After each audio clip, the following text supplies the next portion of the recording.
Hey everybody, welcome back to the channel. I'm Reverend Matt and I'm the Connectionalist, and today I want to talk about a really important topic that I've finally been able to get to. A lot of you have been in my comments asking questions about this because I have alluded to my position on this issue, but I haven't gotten around to making a video about it, even though I've been promising I would do so because I'm busy, all right? I'm a pastor. I'm getting married soon, so I'm busy, right? But I finally got to it, and today we're going to be talking about LGBT inclusion in the church and the theology around it, because I personally believe that progressives, like myself, on this issue are really bad at arguing about why we're progressive on this issue. In fact, I think sometimes we use straw man arguments against conservatives that I don't think are very helpful to kind of argue our case. And so I kind of want to go through like my full case about where I stand on this issue and why.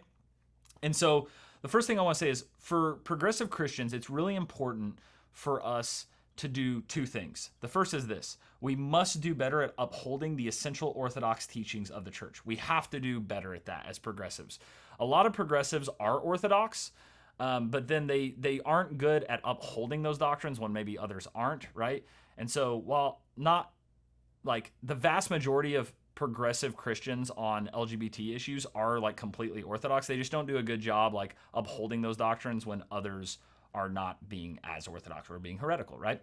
So we must do better at that. That's the first thing I want to acknowledge. The second thing I want to acknowledge is that we must stop using straw man arguments. We must stop using straw man arguments when arguing that monogamous LGBT relationships are not sinful and should be allowed within the church. We can't be straw manning anymore on this. We have to be consistent and theologically grounded. And so we need better arguments. And so what I wanted to do first was I wanted to kind of outline what the straw man arguments are for LGBT inclusion. The first is this: people will say, progressives will say, homosexuality was different in the first century, and so the Bible doesn't actually say it's wrong, right? That's the first straw man argument, and I think that's a terrible argument, and let me tell you why. Was homosexuality, the context around it, different in the first century than it is now? Yes, it was. However, it is theologically and intellectually dishonest to say that that would change the outcome about what the people who wrote the Bible would say about it, right? So yes, in the first century, a lot of homosexuality was based around like Roman orgies, or it was based around, men and boys, right? And that argument is like salient to a point, but there's no way that just because the context around homosexuality was different in the first century, that doesn't mean that like Paul, if he was alive today, or like whatever, or if he knew like the next 2,000 years of human history, that Paul would be like, yeah, same-sex relationships are okay. I don't think he would, right? We're talking about a first century Pharisee, all right? We're talking about a Pharisee who lived in the first century and was moving high up in the chain in Jewish authorities, and then of course had his road to Damascus experience and began to follow Jesus, right? To say that Paul would just believe and be a progressive Christian today is like quite a leap, and I don't think it's a good argument. The second straw man argument is that only Paul says it, right? Only the Apostle Paul says it in Scripture. Jesus doesn't really deal with it, and that's true, but the problem is then you're saying like some pieces of Scripture should be followed and others shouldn't, depending on who wrote it, and I think that's kind of a dangerous path to go down, right? Like, yes, are the words of Jesus, do they hold more weight in my theology than the words of Paul? Sure. But the way I would articulate that is I would say that I read Paul through the lens of Jesus. I don't read Jesus through the lens of Paul, if that makes sense, right? Like, Jesus definitely has the higher emphasis, right? But both are Scripture, and they both have to be dealt with. So both of those are straw man arguments that I don't think are very good. The better argument that I'm going to present today is from my Methodist perspective. Now, not all Methodists agree on this issue, but this is from my Methodist perspective and my theological perspective. So I want to start with what the Methodist Article of Religion says on Scripture. The Articles of Religion in Methodism are our official kind of doctrinal statements. We also have something called the Confession of Faith as well, but I'm going to be talking today about the Article of Religion on Scripture, and this is what it says. It says, the Holy Scriptures, this is what the Article of Religion on Scripture says. It says, the Holy Scriptures contain all things necessary for salvation, so that whatsoever is not read therein, nor may be proved thereby, is not to be required of any man that it should be believed as an article of faith, or be thought requisite or necessary to salvation. Okay, so essentially, what are article of religion on Scripture says is the Holy Scriptures contain all things that the believer needs for salvation. It doesn't say that it's inerrant or infallible. It doesn't say it's God's final word. There's a lot of evangelical statements of faith that say, the Bible's God's final word in all things, right? And so it doesn't say that, right? That's not what our article of religion says. Our article of religion says the Holy Scriptures contain all things necessary for salvation, okay? Bottom line. So the next thing I want to do, now that we know that, is I want to discuss the difference between biblical infallibility and biblical inerrancy, because those are two different things. Biblical inerrancy is basically biblical fundamentalism. You believe literally everything in the Bible is completely 100% true. History, everything, right? The world's 6,000 years old, all those kinds of things.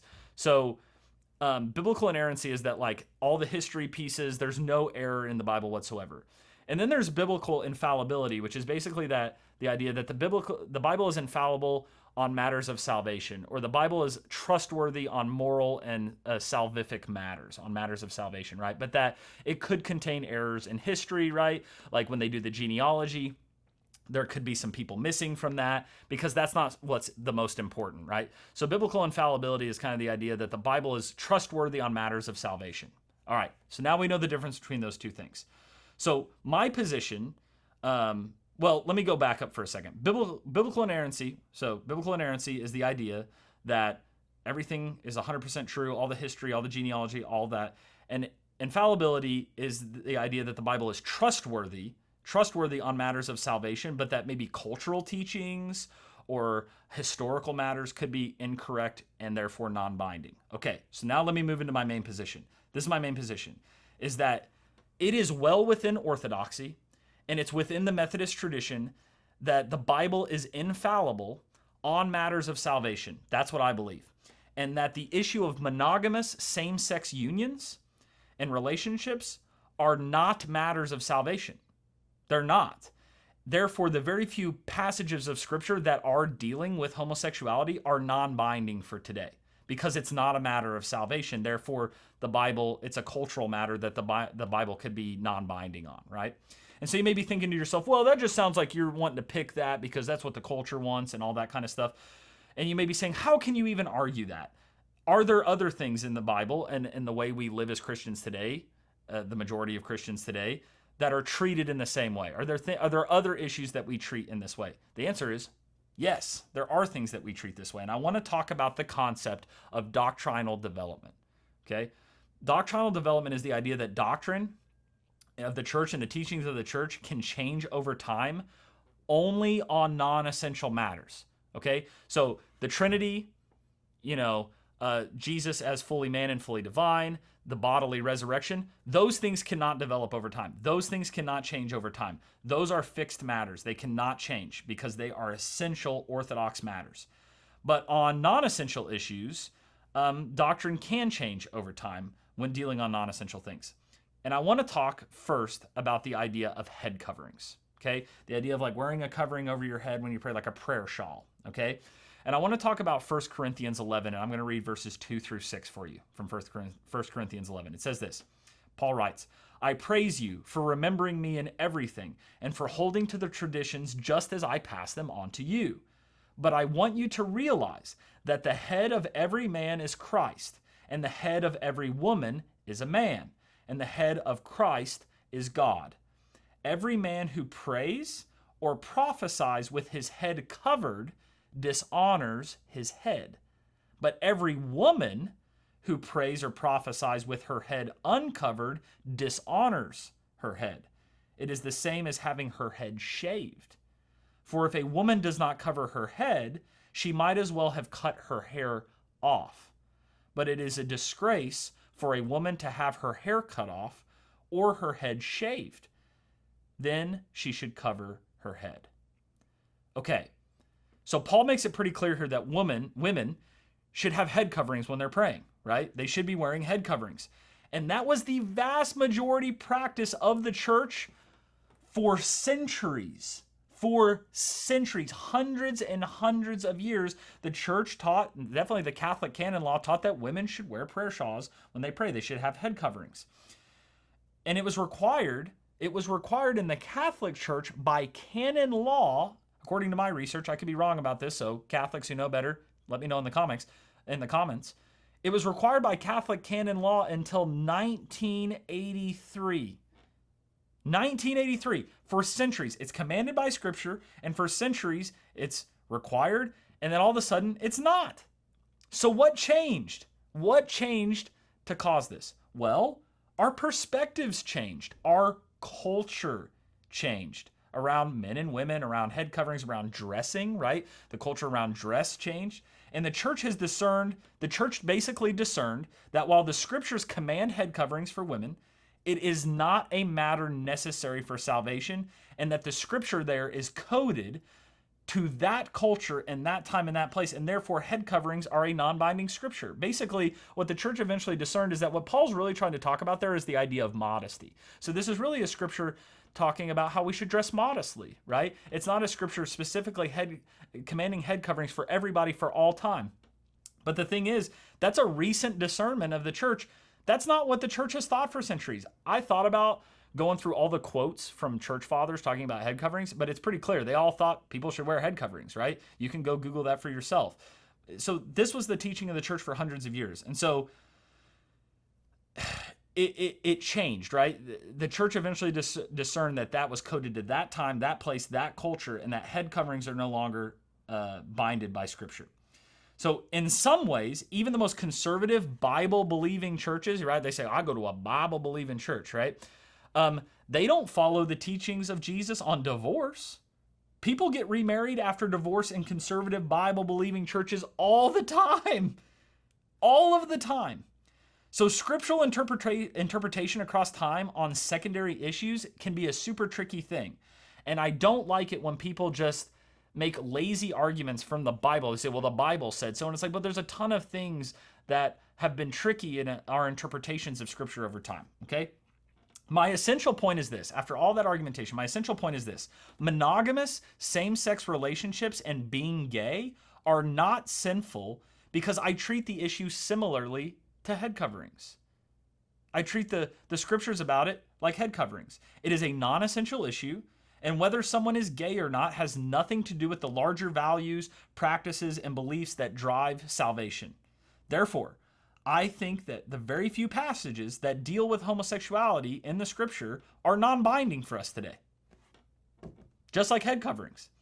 Why do some think differently than me, right? Some people say, well, the scripture says it, right? Some think differently. And I think many people treat LGBT inclusion in the church differently than head coverings or other issues that we've interpreted away from because they are fundamentally uncomfortable with it.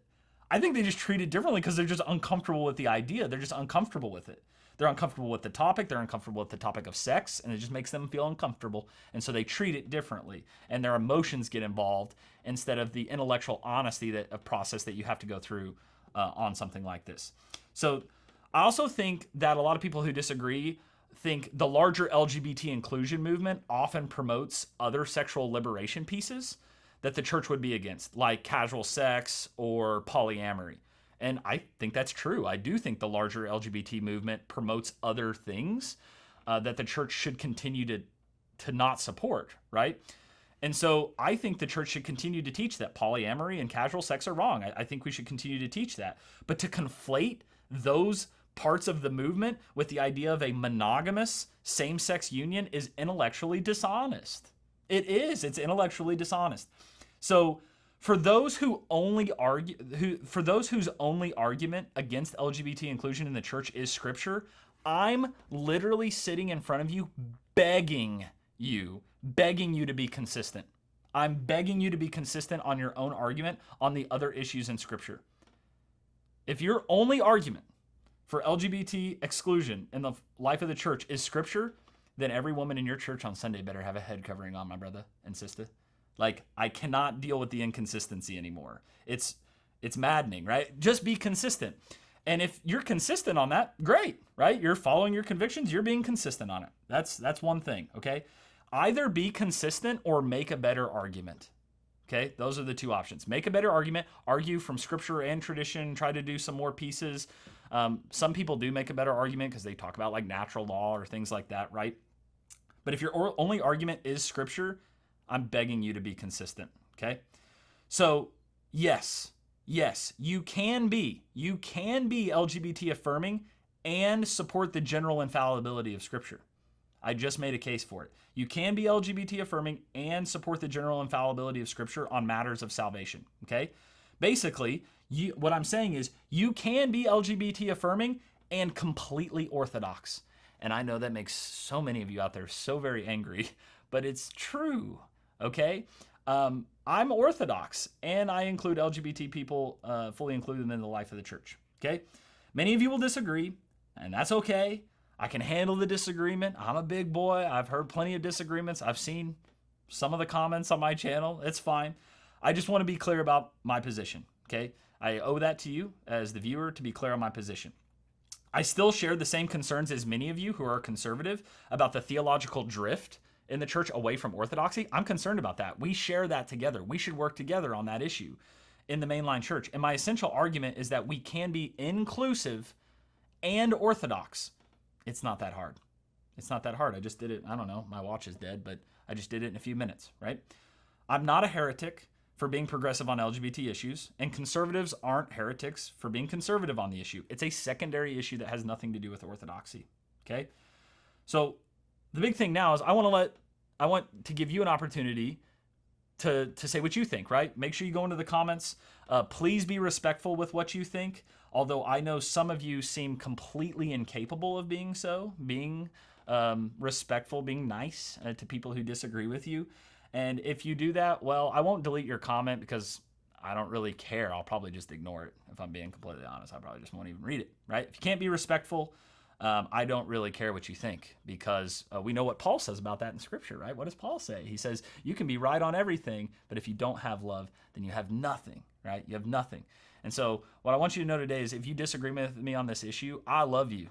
I love you, and I want you to be a part of this church, but I just want some consistency in the arguments, or I want better arguments coming from the other side. So that's it for today. Big topic. The AC is out in my church. I'm literally like, I can feel the sweat on me building right now. So I'm going to go ahead and wrap it up here. Let me know what you think in the comments.